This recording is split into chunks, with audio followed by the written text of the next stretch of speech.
Wouldn't it be great if you could stop arguing forever?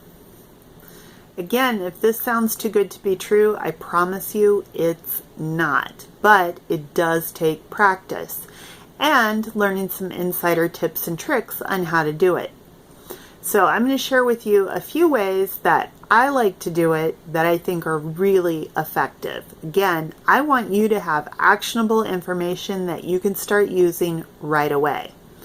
So the first thing I think that is really helpful to know is, and this goes back to something that I hear a lot from people, if he would just admit he has dementia, everything would be fine.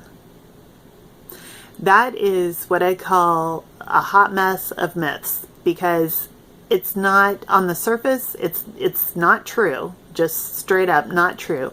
But also when people say that, there's something else going on, and the something else is they're really talking about arguing. So if we just take it at face value that if he would just admit he has dementia, everything would be fine. The problem with that is, first of all, most people, not all, but most people living with dementia suffer from another condition called anosognosia. And what that means is that they're completely unaware that they have limitations. So it would be really difficult for someone to admit that they have dementia if they're completely unaware they have dementia, right? Makes sense. The second thing is that even for people who got a diagnosis very early in the disease process and are able to say things like, I have Alzheimer's, or I have that thing that's wrong with my brain, it's hard for me to think. What's the first thing we think of when we hear the word dementia? Memory loss, right? So even if somebody didn't have anosognosia and did know that they had a diagnosis of Alzheimer's disease or some other illness that causes dementia, they would eventually forget. And us reminding them or telling them that they have it is likely to result in an argument. They're not going to believe us. At the very least, I think it's kind of a mean thing to do. If someone has that diagnosis and has forgotten it, what would be the point of reminding them of it? That's the part I always had a really hard time wrapping my brain around. And then I finally realized this isn't about if he would just admit he has dementia. It's actually about arguing. And how I most often hear it is it goes something like this. If he would just admit he has dementia, everything would be fine, because then I wouldn't have to be put in the position of telling him, no, he can't drive, and reminding him of that time we went to the doctor and the doctor diagnosed him with Alzheimer's. And it's just awful because, it's my dad and we were really close, and I can see, in his eyes how much he resents me for that. And sometimes he even tells me that he hates me, and it's ripping me apart, and it's dangerous, and I don't know what to do. So my point is, there is a lot going on in that statement about if he would just admit he has dementia. It's about so much more than that. It's about the arguing. It's about the grief that you're feeling because your loved one isn't who they used to be. They can't remember common experiences that you've had. They're changing in front of your eyes. And a lot of times they end up treating you differently than what was consistent with your relationship before this disease developed. It's really difficult. As I say over and over again, this disease process is excruciating enough. You don't need anything else piled on top of you. You need all the shortcuts, all the help, all the easy stuff that you can possibly get your hands on, because the disease takes care of the rest. So, keeping this specific to arguing, I want to tell you some of my favorite ways to not have an argument. First of all, I want you to think about this, okay? I'm going to tell you something, and it may not strike you as true, but just think about it. You never have to have an argument again. You don't have to. And that's the first thing. You can choose to not do it. Be the opposite of Nike. Just don't do it. And I know that's not really a popular way to put it. And when I'm speaking live, a lot of times people are like, really? And it's one of those things that seems really obvious. And yet it's more difficult and it requires a lot of practice.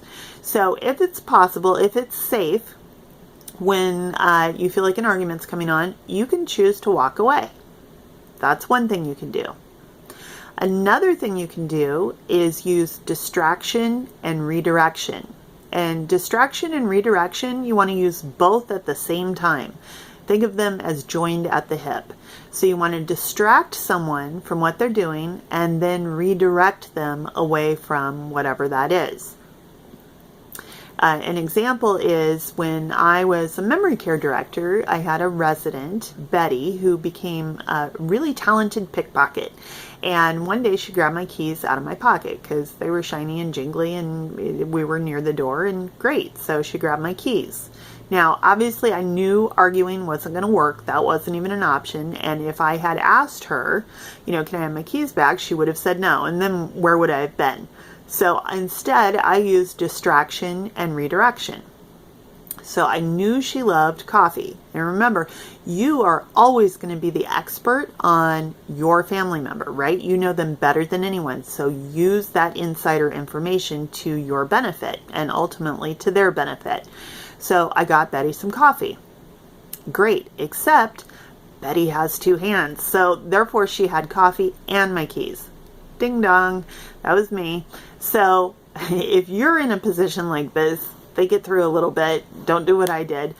So I got her a cookie because I knew she also loved cookies, and that made it a very easy choice for her. Coffee and cookies are going to win over keys any day of the week.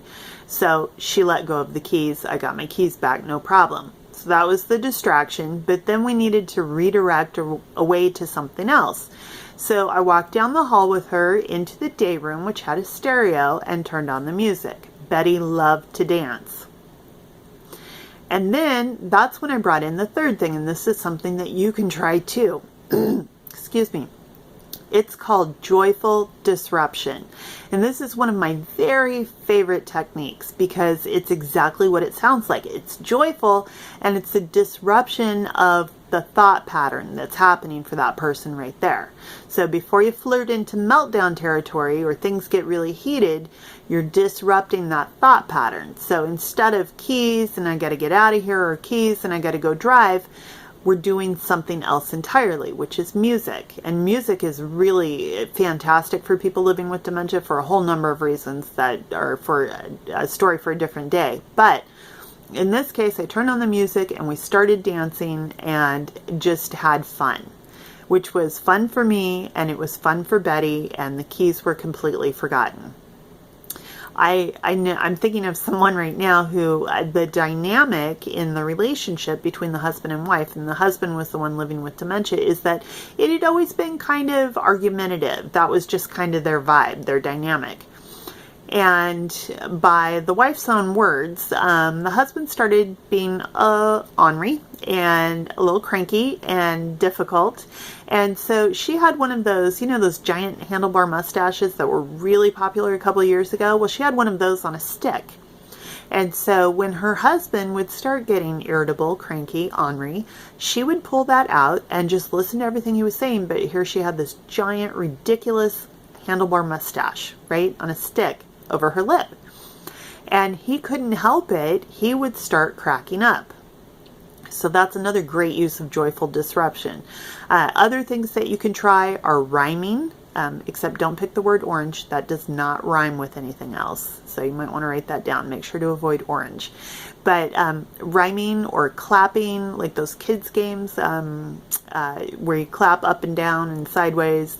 Miss Betty Mac, I think, is the name of one of those, popular, and it rhymes too, so that's a double bonus. So I have found that the most effective thing is when you layer a lot of these techniques together. So first of all, you can make that conscious decision. You're just not going to get into an argument. It's not going to happen. Walk away if you can, if it's safe. If that's not an option, or it's more appropriate to do distraction and redirection, do that. But remember to do them together. And then throw on some joyful disruption on top of it. It's going to put you in a better spot and your loved one, and you're going to find much more success.